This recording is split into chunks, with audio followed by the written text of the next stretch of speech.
खुलुमबाय आं राकेश रामसियारि नोंथांमोनखौ बर'सा देरहासार चेनेल जाना गासैखौबो बरायना लाबाय।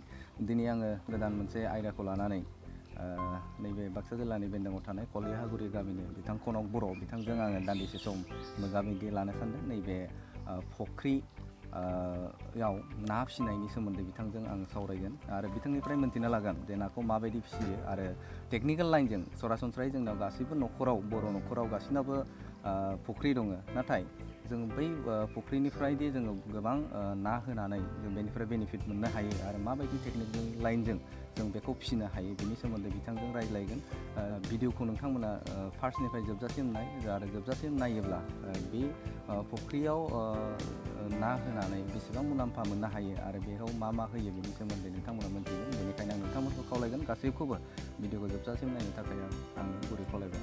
आं नैबे समाव बिथां कनक बर'खौ गिबियावनो आंनि चेनेल जाना नोंथांखौ बरायना लाबाय। बिथांनिसिम नैबे समाव आं मिन्थिनो लुबैदों आंनि भिउवारफोरनो नोंथांनि सिनायथिखौ होजानो थाखाय आं गिबियाव खावलायग्रोगोन। खुलुमबाय, आंनि मुङा कनक बर'। आं बाक्सा जिल्लानि सालबारि साब डिभिजननि माने रुफाफुलि भिसिडिसिनि आंनि मुङा कनक बर'। आं माने फिसारिनि माने बेफार मावो।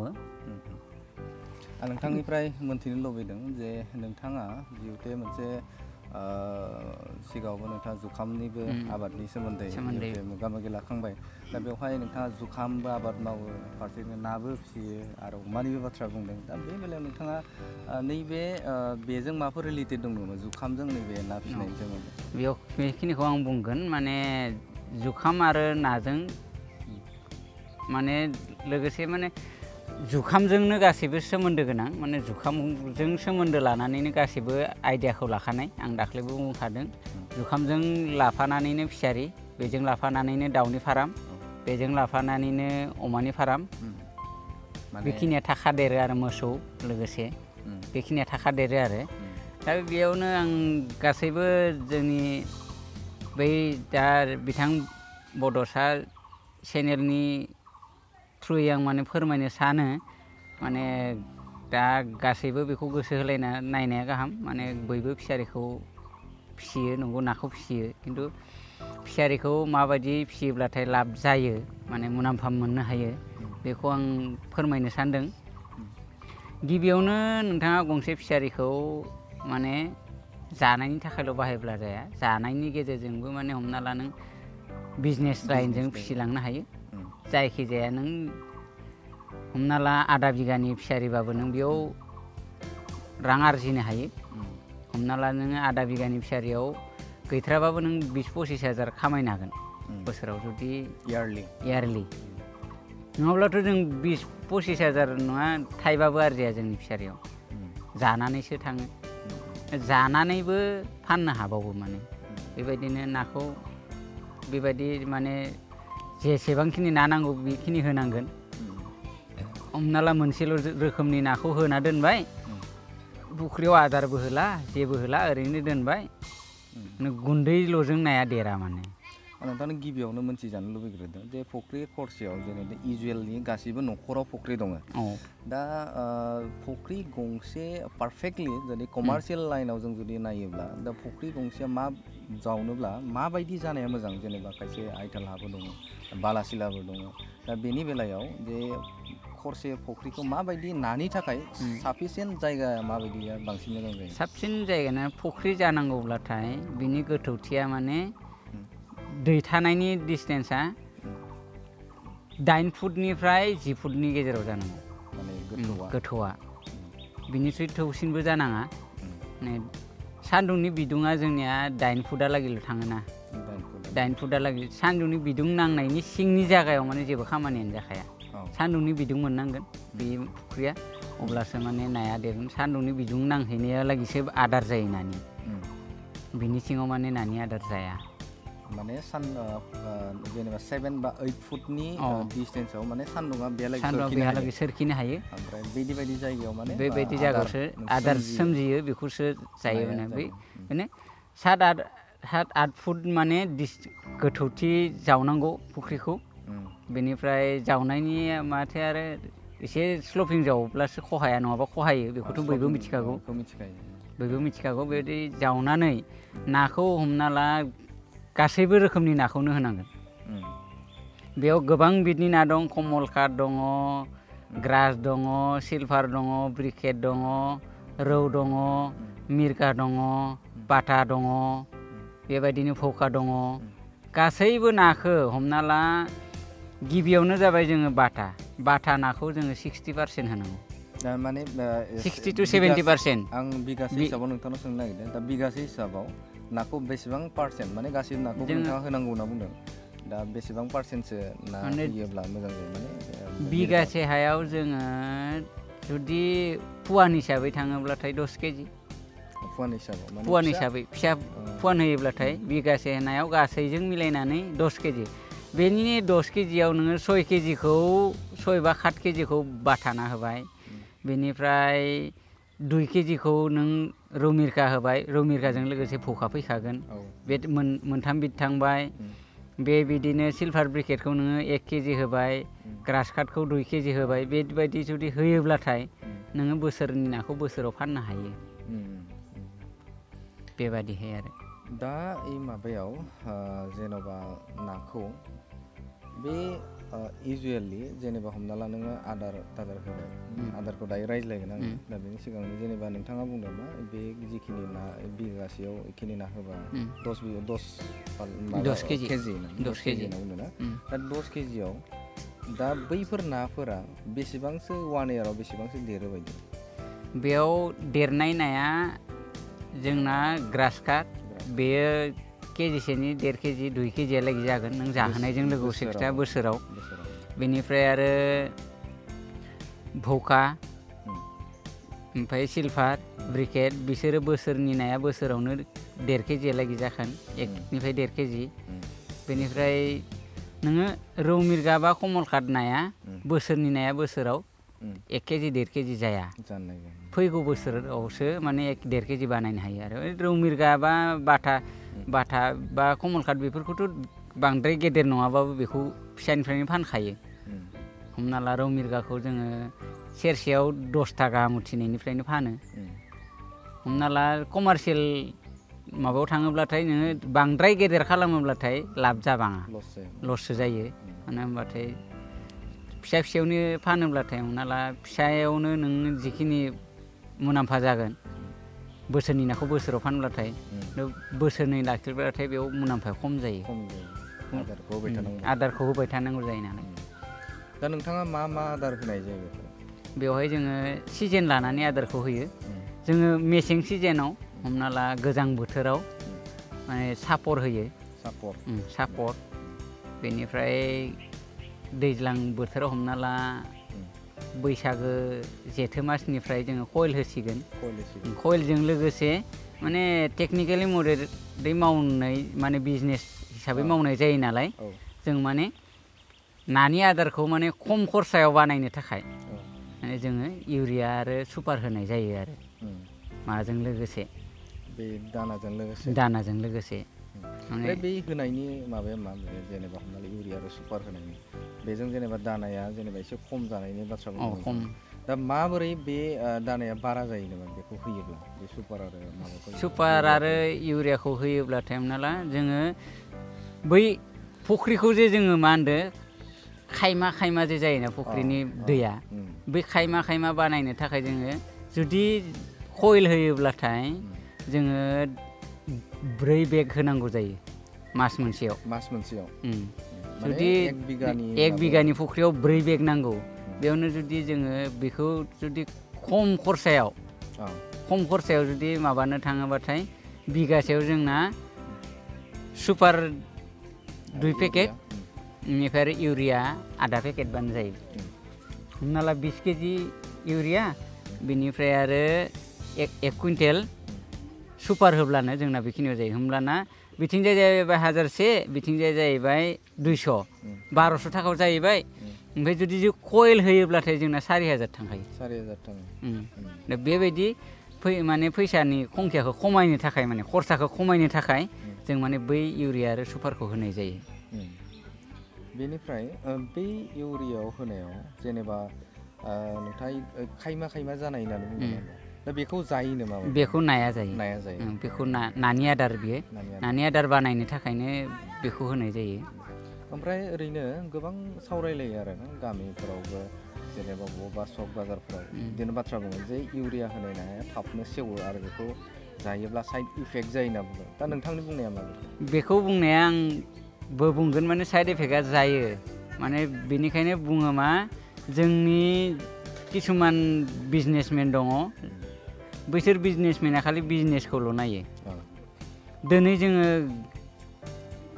माबाखौ इउरिया सुपार होबाय गाबोननिफ्रायबो जों ना फाननायखौ गारा। बेबायदियाव माने जाग्राया साइड इफेक्ट जायो आरो नों लोगो लोगो प्रमान मोनगोन नोंथाङा। दिनै आं जुदि इउरिया आरो सुपार होदोंबा ना बे नाखौ जुदि गाबोन आं जायो लोगो लोगो माने डिसेन्ट्रि जाखागोन मानसिया। बिनिखायनो माने प्रमान आरो जों ओंखायनो जोंनि जि माने जोङो प्रमान नायखाना मोननाय जेला जोङो मास मोनसेयाव जों फाना। बे दिनै जुदि जों 20 दिन थायो बेनि माबाया जोङो ओरै खालामो जोंनि नाखौ हमना ला आंनि नाखौ बेलेगनिखौ आं बुंनो थाङा आंनि नाखौ रावबो खिन्थानो हाया जे बे नाया इउरिया होनाय सिनायनो नाखाया। माने सिनायनाया बेनि गुबै जाहोना जाबाय जोङो इउरिया होबाय सुपार होबाय बिनि 20 दिनावथ' जोङो बेलेग आदार होखाला। 20 दिन जोबनायनि उनाव जोङो कइल होसिगोन। कइल होनानै 20 दिन कइल होखांनायनि उनावसो जों नाखौ फानगोन। होमब्लाना बेयाव इउरियानि सुपारनि जानायनि जिमान जानाय बे माबाया थाला बेनाव बै कइलासो बेखौ कभार खालामहैफिनसिगोन। दा बेवहाय 20 दिननि उनाव जेनेबा हमना ला 1 मान्थनि थाखाय माबाबाय इउरिया आरो नै माबाखौ होबाय मा होनना बुंदों इउरिया आरो सुपारखौ होबाय। बेखौ दा इउरिया आरो सुपार होखांनायनि उनाव जे दानाखौ जेनेबा कइलखौ बेसेबां दिननि उनाव होबावनो गोनां जायो? बेखौ माने 20 दिननि उनाव इउरिया सुपार होखांनायनि 20 दिननि उनाव माने बेनि गेजेरावबो होगोन थेवबाबो खम जायो आरो। हमना ला जोङो माबाने बस्थासेखौ 3 थफ्ला खालामोमोन नालाय बे 3 थफ्लाखौ जोङो दैलि मोनसे खेबुरोमोन। दा बैयाव जोङो सप्तासेयावसो मोनसे हरै थफ्ला खेबुरगोन। सप्तासेयाव माने इउरिया होयोब्लाथाय बिनि उनाव माने हमना ला बै इउरियानि कर्सआ जेब्ला 20 दिनाव जोबगोन बिनि उनाव सप्तासेयाव 2 खरै बुफ्रुनांगोन। ओजोंहाय माने आदारा इउरिया सुपार खनसे होखांनायनि उनाव जोंना कइलनि बिबाङा खमायलांखासिगोन ओरैनो एसे माबाया दैया हासार गोनां जाना थाबाय जेला माने एसेयावनो माने कइला नांलांबाय थासिगोन आरो माने बादामालिया जालांबाय थासिगोन। बै माबायाव जेनेबा हमना ला बादामालि जाखांनायनि उनाव बेखौ जेनेबा दैया जि गोथां जायो होनना बुंदों दा बियो जेनेबा जायै जोबोब्ला माने आल्टिमेटलि एसे कालारा चेन्ज जायो। होमब्लाना जों कइलखौ होलायनांबाय। दा बेवहाय एसे इंगित हमनाय आरो इंगित हमनाय बेयाव बेबायदिनो जोङो जुदि रासायनिक लाइनजों थाङाबासिनो जोंनि गोबोर हासारजोंबो बानायनो हायो। बेयाव एसे खरसा दङ आरो जों गोबोर हासारजों बानायनो थाङोब्लाथाय जों केसु कालसार होनना बुङोना बैखौ बानायनो हायो। खानस्रि हासार बानायनानैबो जोङो बै नानि आबादखौ मावनो हायो। बे जाबाय एसे खरसा जायो। जों माने बे खानस्रि हासारनि टेंकिखौथ' जों बानायनांगौबा एसेबां बुरजा माबायाव जोङो हमना ला सानसेयाव जोङो गैथाराबाबो 20 केजि हासार बख'नो हानाय टेंकि जानांगोन बे टेंकिया। होमबाना 3-4 टेंकि नांबाय। मानो होनब्लाथाय आंनाथ' दा फिसारिया 3 दा 3 फिसारियाव होनांगौ जायोब्लाथाय 3सो टेंकि नांगोन। दा नोंथांनाव बेसेबां बिगा दं आरो? आंनाव दा निजायै 6 बिगा फख्रिया। हमना ला मोनसेयाव 2 बिगा मोनसेयाव 4 बिगा। बेनिफ्राय ओरैनो जों माबायाव थिखा सिस्टेमाव कन्ट्रेक्ट सिस्टेमाव लानाय दङ माबानि 4 बिगा। बे 3 फख्रि जायो आरो गासै 3 फख्रि। दा बेवहाय दा बेनिफिटआव आं एसे थांनोसै आङो। दा फख्रि आङो टटेलखौ हमला जेनेबा नोंथाङा 10 किल' माबाखौ होयो नालाय फिसाखौ होयो नालाय फिसाखौ दा बे माबायाव 1 इयाराव जेनेबा बेसेबां दिननि उनाव फाननो हायो ना 1 इयार कमप्लिट जाखांनायनि उनाव फाननो हायो नाखौ ना बेनि सिगांनो फानो? दा ओरैहाय हमना ला जों माबा बिजनेस हिसाबै मावदों नालाय ओरैहाय आरो जोंथ' फुवान होनायनि आगोलावनो जोङो गितिसना ओरैनो किसुमान होग्रोखागोन माने हमना ला जोङो बेलेगनिफ्राय ना लाबनानै हमना ला एसे गेदेरखा माने गेदेरखाखौ होयो पुरा नाखा ना हमना ला केजियाव 20 30 थाखा गाखोनाय ना केजियाव 20 30 थाखा गाखोनाय ना बेखौ जोङो बै फुवान हेगारखांनायनि उनाव बेखौ जोङो होफैबाय जों दा बैसागोआवनो एबारथ' अखाया खम हादों नालाय एबार दाबो गोदान ना हेगारनो हाथ'नाय जायाखै गोदानथार फुख्रिब्लाथाय जोङो गोदान ना हेगारग्रोयो सिगां हमना ला जोंनाथ' दा फुराना फुख्रि नालाय जोंनाव नाया थाखाबायानो थायो गोदानथार फुख्रियाव जोङो गिबियावनो माने बेखौ गितिस होना बेखौ पन्सनिफ्राय बानायनाय धानि होनना बुङो धानि फिसा फिसा माने मावाजों समान एकदम मावाजों समान माने टेकनिकेल लाइनजों बानायनाय मोनसे दं पन्स जायखौ पन्स होनो बेबो माने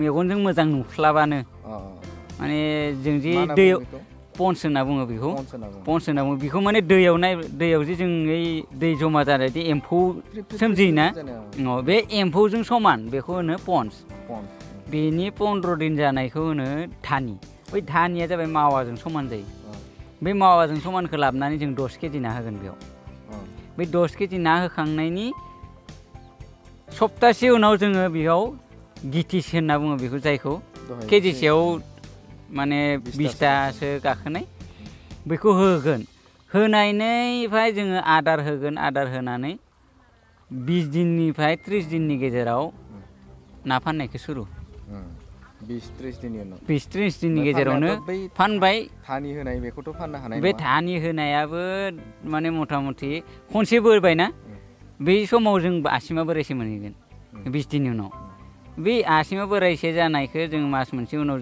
होखांनायनि मास मोनसे उनाव जों जि जानाय गितिस होदोंमोन बेखौ फाननायाव माने बै ना फाननायाव आसिमा बोरायसे मोनगोन नों गोदान नाखौ आसिमा बोरायसे मोनगोन ना बै फानखांनायनि आरो मास मोनसे उनाव बोब्लाथाय बेनि ना फानजाबाय ओमफ्राय बै धानि नाखौ नोंथाङा ओरैनो बबेनिफ्राय लाबोनाय जायो बेखौ जोङो दा जोंनियाव नै माबाजों मयराजार पाम्प जोंनि खाथियाव जोंनि डिस्ट्रिक्टआवनो बाक्सायावनो गोलैयो मयराजार पाम्प बे जोंनि बाक्सायाव बे मोनसेल' बाक्सायाव मयराजार पाम्प बानायग्राया आरो ने ओरैनोथ' ना फिसाखौथ' गासिबो जायगायाव धानि नङा बेयाव पन्स बानायो धानिखौ जोंनि खाथियावनो मोनो जोंनि कदमतल सक माने सावलियाबारि सक होनना बुङो बेयावनो मोनो जोंबो लाबो जोंनाव खालि फुख्रि थाब्ला जोंबो लाबो ओमफ्राय लकडाउननि कारनै जायाखै मोनसे फुख्रि दा खालि जाना दंमोन बेयाव जों बानायनो गोनांमोन खिन्थु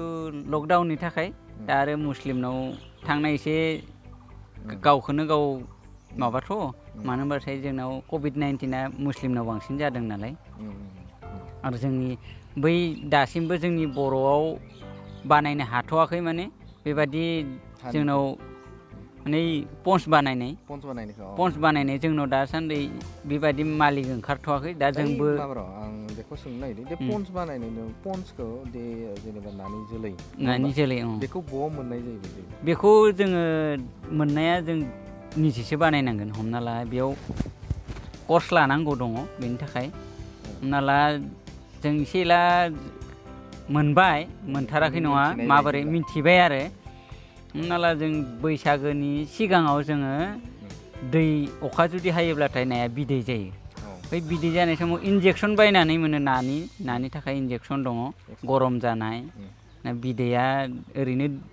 बिदैया सब नायावनो जायो जोंनि लकेल नाफ्रा ना गोरै माबाफ्रा बेफोरो ओरैनो हारसिङै गफायो खिन्थु जोंनि रौ मिरगा बाटा ग्रास सिलभार ब्रिकेट कमल काटआबो हारसिं गफायो बिनि बादै रौ मिरगा बाटा बा सिलभार बेफोरो इन्जेक्सन होआब्लाथाय बिदैया ओरैनो गाज्रि जालाङो बेखौ माने गरम जाफुनाय समाव जोलानाव बिजि होनानै जोलानावसो होयो बिजिखौ जोनाव होआ जोलानाव बिजि होनानै बिसोरखौ माने मोनसे नेटआव जरा जाहोयो जरा जाहोनायनि उनाव बिदैखौ दैनायनि उनाव बेयाव दैखांनानै बिसोर ओरैनो गफाया बेयाव सिस्टेम दङ जोङो 3-4 टेंकि बानायनांगौ जायो बेयाव फैसा बेसे नांगौ बेनिफ्राय बेयाव दै होनानै दैखौ थार खालामबाय थानांगोन माने बै दै थार